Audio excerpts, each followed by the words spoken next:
बिस्मिल्लाहिर्रहमानिर्रहीम। कश्मीर डिजिटल के साथ ग़ुलाम रज़ा काज़मी आपसे मुखातब हूँ।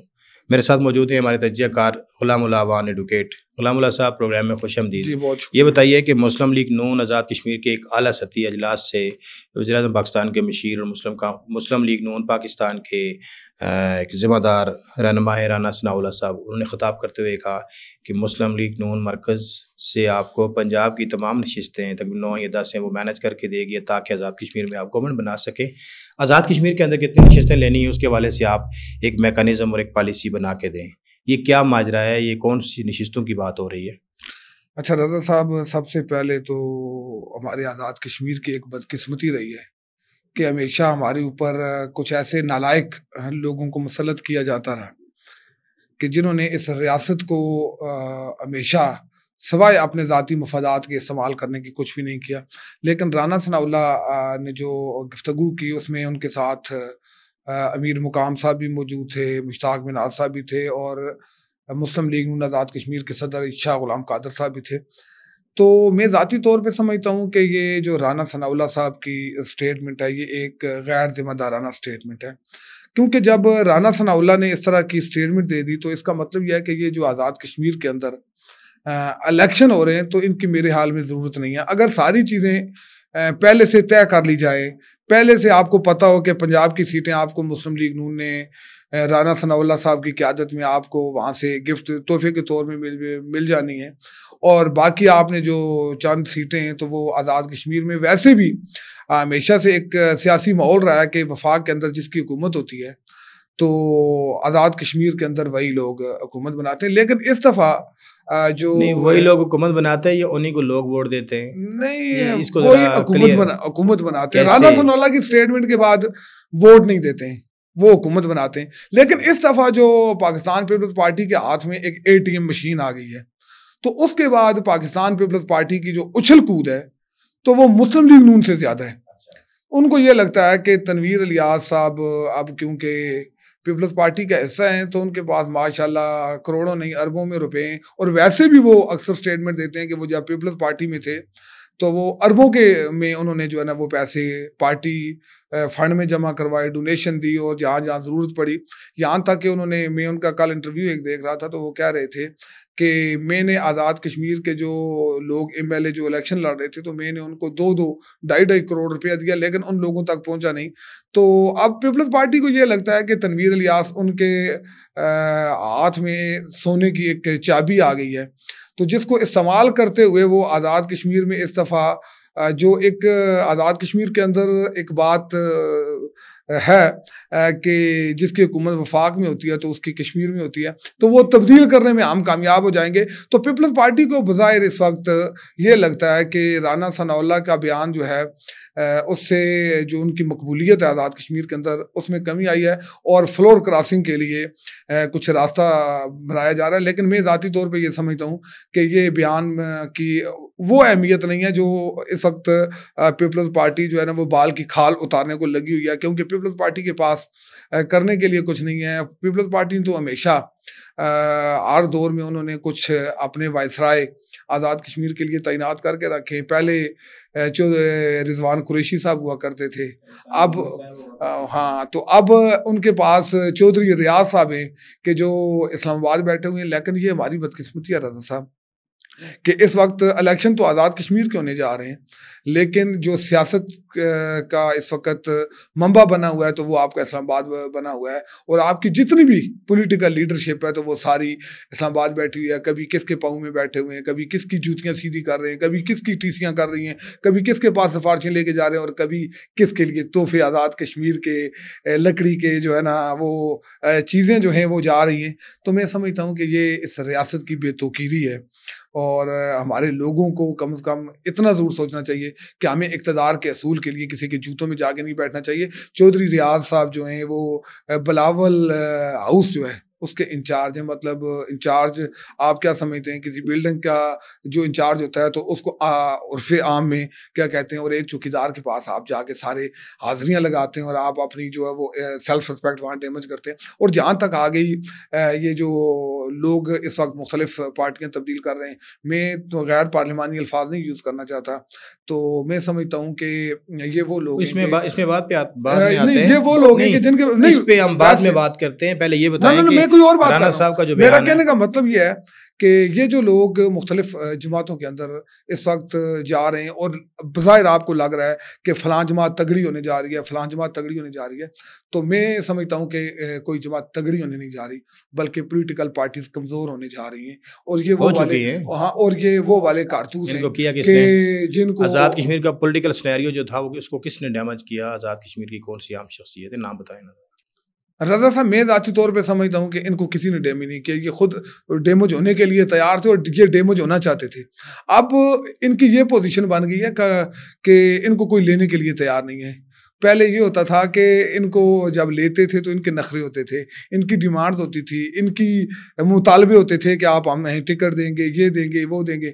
इस दफ़ा ये पैसे लेके घूम रहे हैं कि हमें लें, और आगे चौधरी रियाज साहब जो हैं तो उन्होंने कभी वो रेट ऊपर कर लेते हैं, कभी नीचे कर लेते हैं, तो कोई पार्टी उनको उस तरह लेने के लिए तैयार नहीं है। और इसमें कोई दूसरा रास्ता नहीं है कि ये आज़ाद कश्मीर की तारीख के वाहिद ऐसे मेम्बरान असम्बली हैं कि जो अब जब इलेक्शन में जाएंगे तो ये लोगों के नापसंदीदा तरीन लोग होंगे। बज़ाहिर लोगों को लगता है पार्टीज को ये शायद जीत जाए, तो ये जीत तो बहुत दूर की बात है, तो ये दूर दूर तक आपको आज़ाद कश्मीर की असम्बली में कहीं नजर नहीं आएंगे। अच्छा, राना साहब का जो बयान था उसमें मुझे ज़िमनी सवाल एक आपसे है, क्योंकि पंजाब के अंदर इस वक्त जो 9 नशिस्त है, ये 10 हैं, वहाँ गवर्नमेंट किसकी है? मरीम नवाज साहिबा किया, और क्राउड पुलर है मरीम नवाज और बिलावल भुट्टो, ये तो एक रियलिटी है। क्या उन्होंने इस कंटेस्ट में बात तो नहीं की कि भाई पंजाब में हमारी हुकूमत है, हम कंपेन करेंगे, लोग इनको वोट दे देंगे हमारे कहने पे? रज़ा साहब, वोट इनके कहने पे कोई नहीं देता, धांधली करते हैं ये। मतलब एक मखसूस से वोट होते हैं, किसी हल्के में 400 वोट है, किसी में 600 है, जो आपके असम्बली मेंबर बनता है 300 वोट से बनता है, 800 वोट से बनता है, 600 वोट से बनता है। और रही बात हमारी मरीम नवाज साहिबा की, मेरे लिए काबिल एहतराम है, वज़ीर आला पंजाब है, तो वो कुछ भी कर सकती। अगर वो जना इंस्टीट्यूट ऑफ कार्डियोलॉजी का नाम तब्दील करके Nawaz Sharif institute of cardiology रख सकती है, और पूरा पंजाब इन्होंने भर दिया है। जो अदारे आज तक पंजाब के अंदर बने थे, किसी का नाम मरियम है, किसी का नाम नवाज शरीफ है, किसी का नाम मरियम है, किसी का नाम नवाज शरीफ है, पूरा पंजाब या मरियम है या नवाज शरीफ है, तो इसके बाद भी कुछ भी हो सकता है। बिलावल भुट्टो जरदारी साहब के आजकल बड़े आम बयानात सामने आ रहे हैं, और कुछ मुतज़ाद चीज़ें भी हैं जिसकी आवाम के अंदर शदीद इस वक्त तशवीश पाई जाती है। जैसे उन्होंने कहा कि अल जज़ीरा को इंटरव्यू देते हुए कहा कि मसूद अज़हर और हाफ़िज़ सईद को इंडिया के हवाले किया जा सकता है, बशर्ते कि हिंदुस्तान और पाकिस्तान के दरमियान एतमाद साझी की एक फ़ज़ा जो है वो बरकरार हो। इसको किस नज़र से देखते हैं, ये क्या कहा बिलावल? रज़ा साहब, सबसे पहले तो मैं बिलावल भुट्टो जरदारी के इस बयान की शदीद अल्फाज में मजम्मत करता हूँ। बिलावल भुट्टो जरदारी होता कौन है कि वो हाफ़िज़ सईद का नाम ले, वो मसूद अज़हर का नाम ले, वो उन लोगों का नाम ले कि जिन्होंने अपनी पूरी पूरी नस्लें इस पाकिस्तान के लिए शहीद करवा दी, जिन्होंने इस पाकिस्तान जेलें काट रहे हैं, लेकिन एक गुमला तक नहीं टूटा। मसूद अज़हर ने जो है ना वो गिरफ्तार हुए, जेल काटी, हाफ़िज़ सईद साहब इस वक्त तक ज़ेर हिरासत हैं, उनके पास अफरादी क़ुव्वत भी थी, असला भी था, मामलात भी थे, चीज़ें भी थी, उसके बावजूद उन्होंने कभी पाकिस्तान की इज़्ज़त वक़ार के ऊपर आँच नहीं आने दी। और आज बिलावल भुट्टो जैसा शख्स खड़ा होके मतलब अगर किसी चैनल के ऊपर ये बात करता है, तो मैं ये समझता हूँ कि ये मोदी को प्रोजेक्ट कर रहा है, और एक ऐसे वक्त में कि जब हिंदुस्तान सफारती मार्ग पे और हमारे जो हमारा उसके साथ तल्कात ख़राब हुए, दोनों मार्गों पे शिकस्त खा रहा है। पाकिस्तान ने चारों शाने जो है इस वक्त हिंदुस्तान को चित किया हुआ है, और ऐसे वक्त में बिलावल भुट्टो जरदारी का ये बयान आना, मैं समझता हूँ कि ये हमारी बदकिस्मती है। और ये बदकिस्मती बुनियादी तौर पर यह है कि जब आप जैली वसीयतनामे बना के, जैली चिटें बना के, जब आप जैली चेयरमैन बनाते हैं, और एक ऐसा अनमैच्योर किस्म का लड़का जो खड़ा होकर हाफ़िज़ सईद की बात करता है, उस हाफ़िज़ सईद की बात करता है कि जिसने कश्मीरियों के लिए अपना खानदान कटवा दिया, अपने बच्चे शहीद करवा दिए, जिसने ज़लज़ला में कश्मीरियों की इतनी मदद की, वो कश्मीरियों की लाशें निकालते रहे यहाँ पे, जिसने सिंध के उन इलाकों में कि जहाँ पे लोग और जानवर जो है वो एक जगह पे पानी पीते थे, इन्होंने वहाँ पे कुएं खुदवाए, वहाँ पे ट्यूबवेल लगवाए, जहाँ पे इन्होंने इंसानियत की खिदमत के लिए। इस मुल्क के अंदर सैलाब आता है तो आपको आफत सईद की टीम नजर आती है, इस मुल्क के अंदर तूफान आता है तो आपको आफत सईद की टीम नजर आती है, इस मुल्क में ज़लज़ले आते हैं तो आपको आफत सईद की टीम नजर आती है।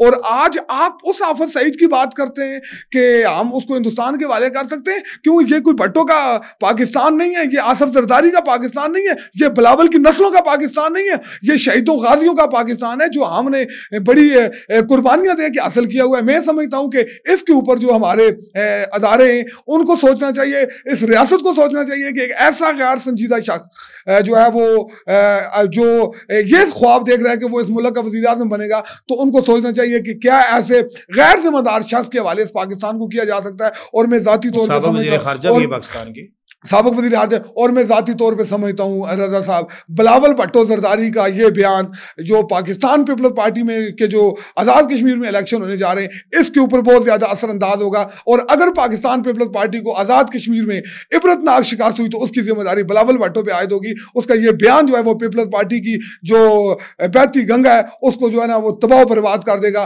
और मैं समझता हूँ कि बिलावल भट्टो ने यह बयान दे के तहरीक आज़ादी कश्मीर के साथ गद्दारी किया है, मसला कश्मीर के साथ गद्दारी किया, उसने साबित किया है कि वो वाकई जो है वो जरदारी का बेटा है और वो लालच में आके इक़्तिदार के खातिर वो किसी भी हद तक जा सकता है। मैं समझता हूं कि जो बिलावल भट्टो का ये बयान है तो ये किसी भी सूरत में ना तो काबिल बर्दाश्त है और ना ही जो है ना इसके ऊपर मैं समझता हूं कि खामोशी अख्तियार की जा सकती है। इसके ऊपर भरपूर जो है मैं समझता हूं कि रद्द अमल भी आना चाहिए और इसमें के ऊपर जो हमारे थिंक टैंक बैठे हुए हैं, जो पॉलिसी मेकर बैठे हुए, उनको सोचना चाहिए कि इसने किस तरह का बयान दिया और इसने किस हैसियत में बयान दिया। यह है कौन, मतलब इस वक्त इसकी हैसियत क्या है? ये तो कुछ भी नहीं है। अगर इसको थोड़ी सी अहमियत शहबाज शरीफ ने दे दी, अपनी जो है वो जो इसकी साख्त खराब हो रही थी, जो उसकी जो कमज़ोर इक़्तिदार है उसको बचाने के लिए, उसका ये मतलब नहीं है कि वो कश्मीरियों के खून के साथ गद्दारी करे या कश्मीरियों के हवाले से। और आफत सईद जो कश्मीरियों का रहनुमा है, कश्मीरियों का लीडर है, तो या मसूद अजहर उनके हवाले से बात करे, तो ये किसी भी सूरत में ये बात ना काबिल कबूल है ना काबिल बर्दाश्त है। कलामुल्लाह साहब, आपका बहुत बहुत शुक्रिया। हमारे प्रोग्राम का वक्त ख़त्म हुआ चाहता है। नाजरीन, आइंदा प्रोग्राम तक दीजिए इजाज़त। अल्लाह नगहबान।